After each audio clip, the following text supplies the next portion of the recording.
What's up, guys and gals? Welcome back to This is the Police. My name is Splattercat. Happy to have you here today, where we just lost our all-star officer who had 600 professionality. He was a really, really good officer, and he will be sorely missed. But it looks like he's getting on in years, and so maybe he just wants to retire. That might be the case. We are going to need to replace him. Unfortunately, we're going to have to replace him with somebody that might not be quite as trustworthy. Robbins is getting up there. Robbins is doing a good job, and so I'd say he's probably a good applicant for our next promotion. But I think we'll be all right. Let's end the day. We'll put in shift B for a little bit. I don't know if I control that or if it just does it on its own. Feminist protest meets angry police. Freeburg authorities halt campaign citing city safety. All right, so off to work we go, I guess.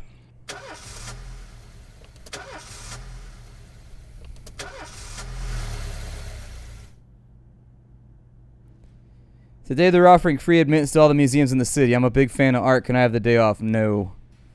Absolutely not. You may not have the day off. Let's go ahead. I need to keep my workforce tight here. We got new music. Let's play this train song again. That train was what was up. Turk Murphy holding it down. I thought his name was Turk Hyphy for a second. I was like, that's a dope name for a rapper from the Bay. Turk Hyphy. Alright, so don't forget that, yeah, we got to go to that thing. Janice Grant flunked his exams and brought dishonor to the badge. Let's see. Nanami Kochi is today a hero, having pulled a drowning Senator Wallace Green from the river. The municipality, on the senator's recommendation, has decided to award this outstanding officer. The ceremony is scheduled for July 27th, and the event will be open to the press as well as Mr. Green's family, who wish to personally thank the police. Make sure nothing unusual happens to the officer so that he will be able to attend the ceremony and receive the medal without complications. And then inside the police station, labor market is looking... It looks like they want me to do something, but I don't know what. We needed to hire somebody for Squad A. We could wait it out. I think I'm going to hire the old lady so I can fire her without cause for shift. Like, basically, I'm going to wait till somebody comes along with, like, 300 professionalism, and then I'll fire the old lady and we'll swap her out.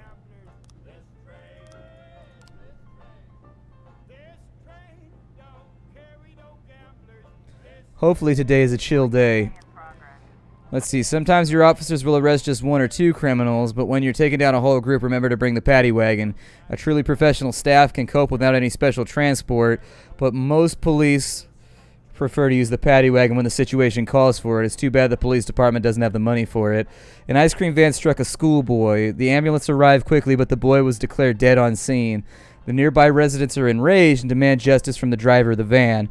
He's currently holed up inside the ambulance while the paramedics try to reason with the crowd. The situation is quickly getting out of hand. Send Kochi. I mean, I'd send riot police too if it was that bad, but I don't know if it's that bad yet. What can my deputy do? So send somebody for training again. Send Austin. Hopefully they pass this time. It seems like a waste of money if they don't pass.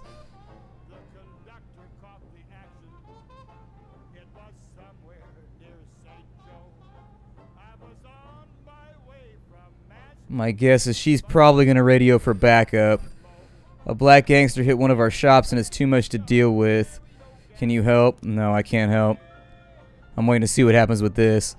Yeah, exactly. Situation was more serious than we thought, requesting reinforcements. Send out the A-team.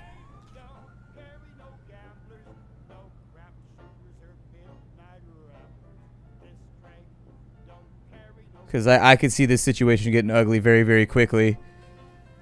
We need trained professionals on the job right now.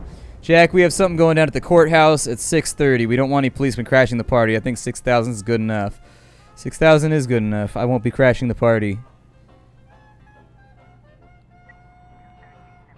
There's a noise complaint at the sawmill. Offender was caught. Officers unharmed. Civilians are in okay shape. Responding officers get 5. Everybody else gets 10. Nice job, Kochi. Way to keep it together.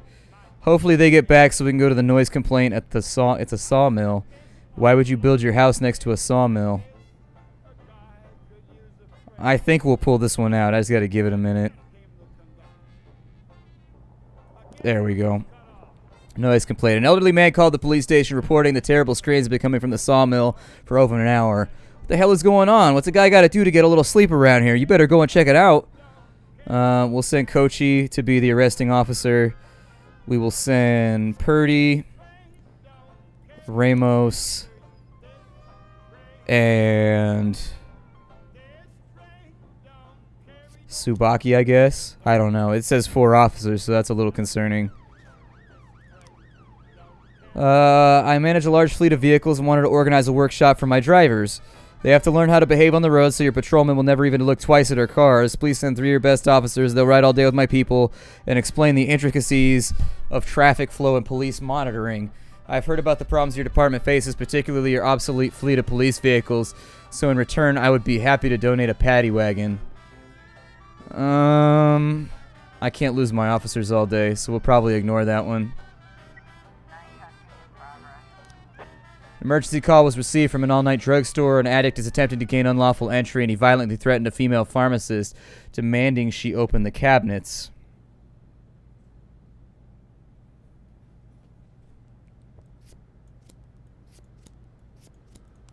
Yeah, send responding officers, please. We could use the Paddy Wagon, but I can't lose officers for the rest of the day. I really sincerely can't. I've got to show that I go after, like, some form of crime around here. And if I don't do that, I feel iffy about my chances at a good score. I mean, we got to balance things here. The sawmill is surrounded by a 9-foot fence. Gates are locked from the inside. Shouts can be heard. Ram it. Man is threatening a young boy with a circular saw. The man is screaming hysterically. Shoot to kill. Technically, the offender was not caught. I'm pretty sure we just blapped him. I mean, he was threatening a child with a table saw, so if there was ever a reason to shoot somebody, I would assume that would probably be a decent reason to do it. Robbery report. How'd we do? Yeah, I think you just have to level up your officers a little bit before they have any chance of really helping with any of the crimes. How old is Austin? Successful, 1 and 3, work since. Okay.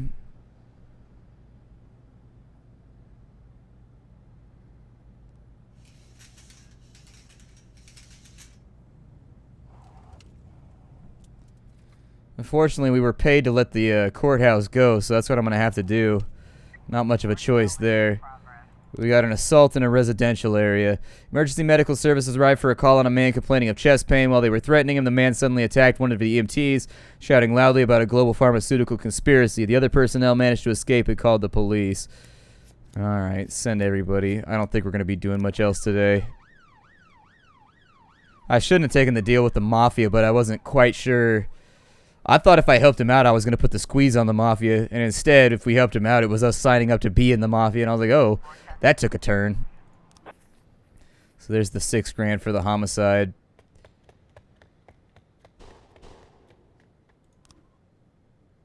Yeah, civilian down. We've had 2 murders in 3 days. This is not looking good for the principality. This is not looking good. The door to the apartment is locked from the inside and unintelligible screams can be heard from within. Let's go ahead and break down the door. The victim is bound and lying on the floor. The assailant is sitting on top of him, waving a syringe filled with an unknown substance. A bottle of bleach is on the floor nearby. Sir, tell us about the conspiracy, maybe? The man jumps up and grabs some papers from the table. Everything is written down right here, all the evidence that you need. They created these medications to control our minds. All right, well, the Freeburg police, we're going to begin an investigation. Let's go talk at the station.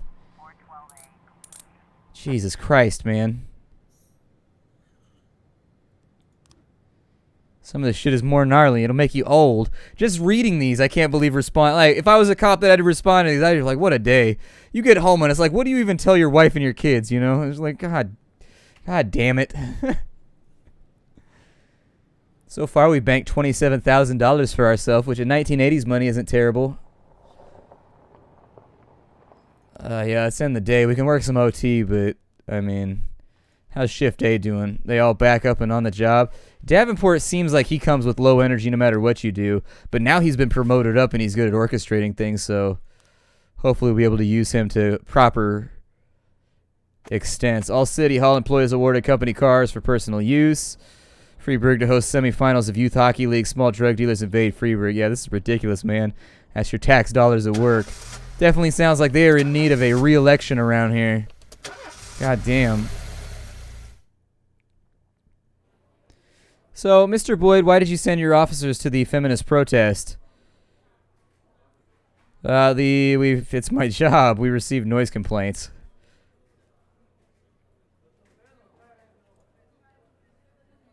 In your opinion, did any of the participants at the protest pose any actual danger to others? Sure. Whenever there's more than 50 people gathered in a single place, there's a chance something will go off. Boyd, are you married or are you not?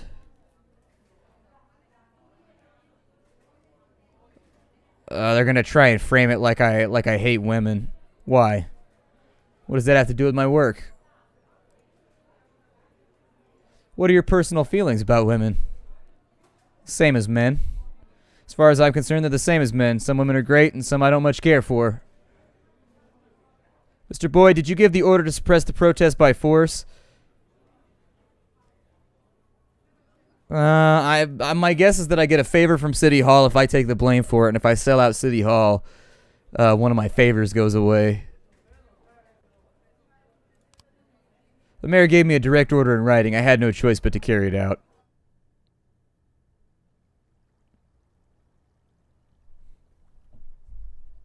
Hear that? In my new role as corrupt official, I had to give up some of my favorite habits. I couldn't turn off my phone when my head ached. Couldn't sleep till noon on Saturday and let the rest of HQ take up the slack. No more days off to go fishing. But my weekly visit to the old Colony Club was more like tradition. One night a week, I absorbed cigar smoke, the vague smell of alcohol, the stench of urine, all mixed with toxic levels of old drunken belches. Same picture it was 30 years ago. Tradition's gotta be honored. And to stay faithful to the tradition, you've got to respect the standard rituals. When you're about to roll out of the club, you need to take a deep breath and count to 100. If your stomach doesn't do a backflip, you should be good to make it home. This time, I only got up to 60. I was interrupted. Why?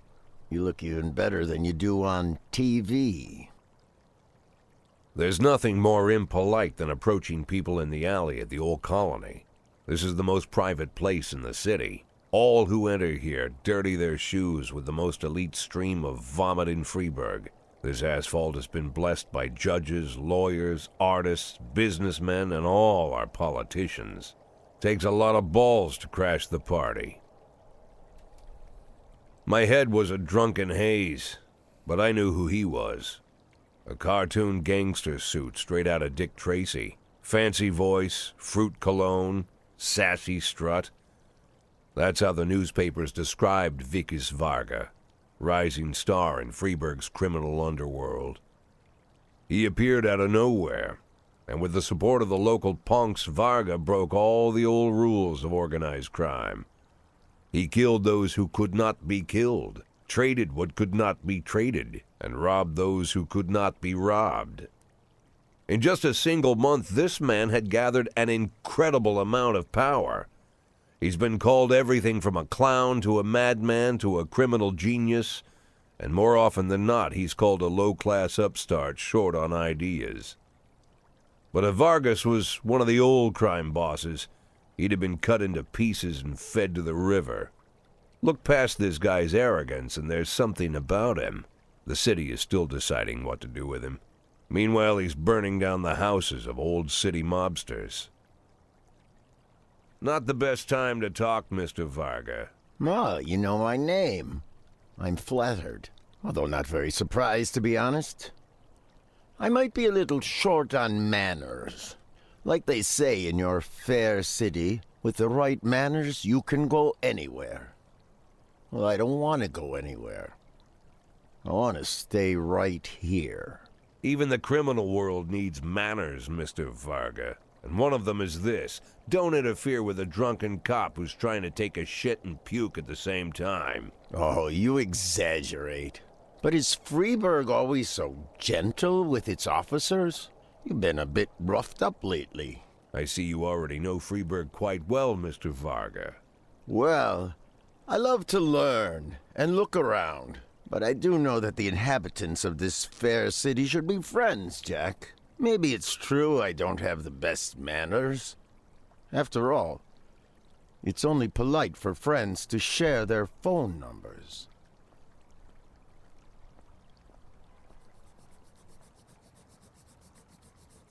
This city of yours moves so fast. I feel like I'm hooked on amphetamines all over again. You wake up in the morning full of ideas, and by nightfall, you've all had each other killed. So don't wait too long to call. I don't mind if you're drunk. It's all the more fun. I'll be stoned myself, most likely.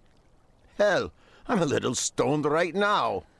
It's the only way to live in this place. I like your city, Jack. I'm here to stay. If it weren't for the phone number written on my arm, I probably wouldn't have remembered the conversation in the morning. But there was no reason to worry. I'd be getting a reminder soon.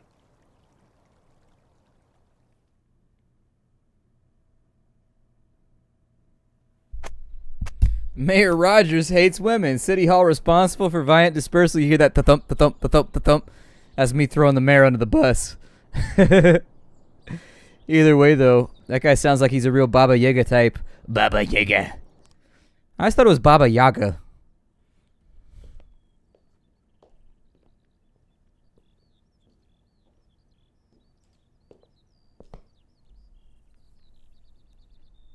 My morning ritual was plagued by the smell of Vicus Varga's fruity cologne. It was like the sharp citrus scent was chasing me around the house, as if Vicus was right there in my living room. When I finally realized the smell was coming from a big basket of oranges, it didn't put me any more at ease. I'd opened my door to lots of threatening mail, evidence of criminal wrongdoing, even a dead ferret or two. But fruit? Never.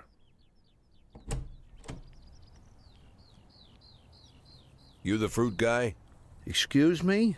Was it you that brought the basket of oranges? Nah, it was here when I arrived. Fine.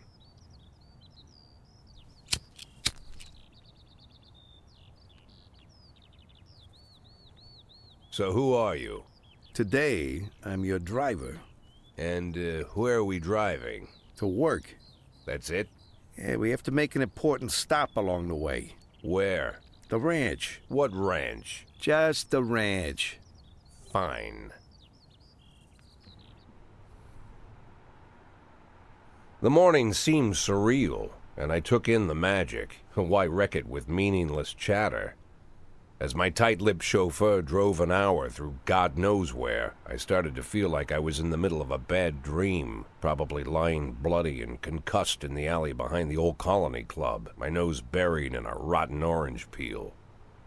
But no, this was no dream. The silence was real. The sound of the engine was real. The dust was real enough, too. And there was the ranch over the horizon. It all seemed familiar. The Sand family's overbearing mansion has been the talk of the headlines for decades, but few have managed to get closer than a few miles. I guess I'm just lucky.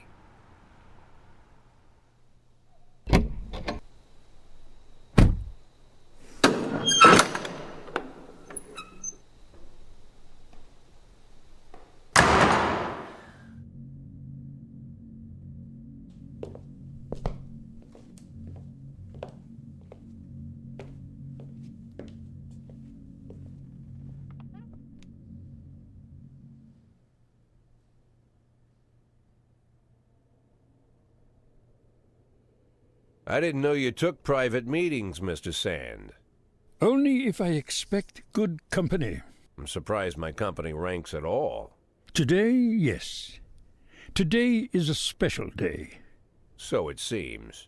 Do you often go to the old Colony Club, Jack? Every week. Meet any interesting people there? As a rule, no.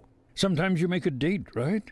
Sometimes make new friends. Sometimes, I guess. But that's not why I go. And why? I consider it a hobby. A hobby. Do you know anything about my hobbies? Well, judging by the half-dozen animal skins I stepped on walking over here, it's not much of a reach to say you like hunting. Love it. Well, I say that now. It seemed so tedious when I was a child, took ever so long. But now I'm older. I've developed a new talent. What talent is that? Patience. The will to wait for the right moment. Let's say you want a deer. You know, you deserve it. You've even decided what dishes its meat will go to and where you'll mount its horns. But to get that deer, you've got to wait. To sit in the bushes and stay nice and quiet. Professional hunters will tell you that the hunt is a rare craft. There are many rules. It's shrouded in mystery and ancient skill. Well, that's all complete nonsense. To get a deer, you just sit on the sidelines for a long enough time, pinpoint the moment when it's finally time to shoot. I learned the talent, Jack.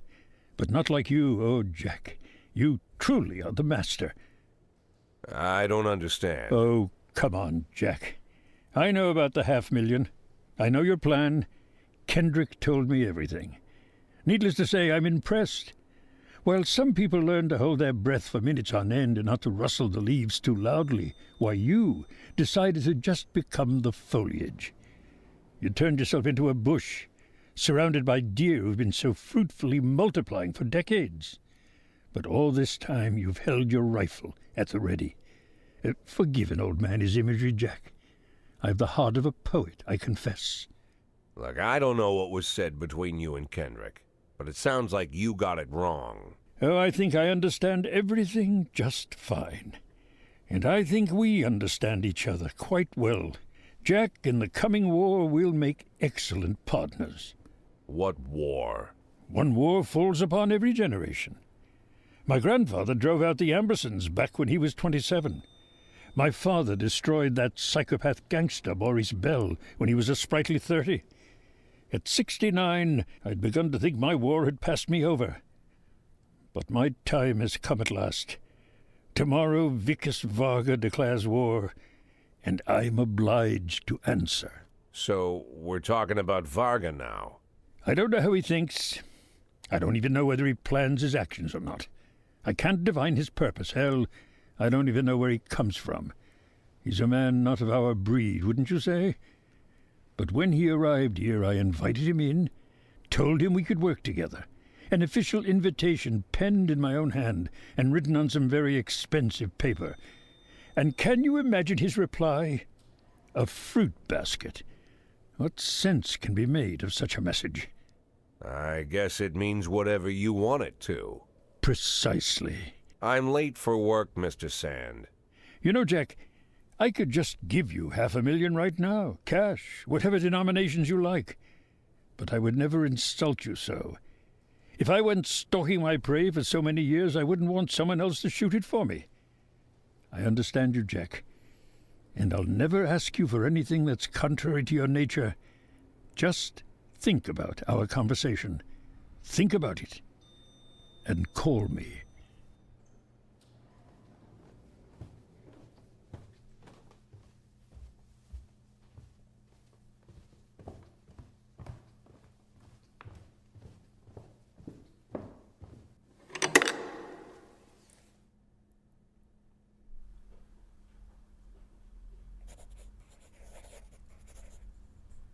Like I said, it's a whole new life, and I've had to give up some old habits.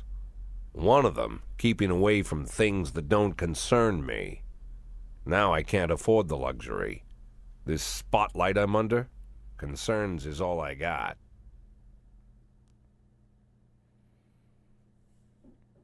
I don't really have much of an option. It's a tough call. There's a mob war going on in the city. It seems like I'm sort of railroaded into making a choice here. I wonder what happens if you avoid it altogether. I bet they still propose the same choice to you later on in a different way, would be my guess. I mean, I'd like there to be a help neither option where you just run rogue. But Vargas seems impertinent and more likely to win. Sand seems older and more wizened. Like I peg from the brief conversations we have, I peg Vargas as the winner just because he seems like, given his reputation, he'll stoop to lower lows in order to win. Stick with Sand, I guess.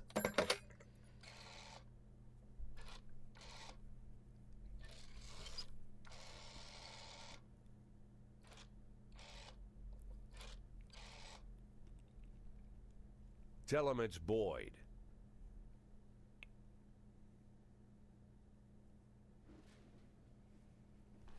Nope, we're not using that excuse. Absolutely not. My name is Splattercat. Thank you for joining me here at the Nerdcast for the next episode of This Is the Police. I will see you all later. Whoop whoop.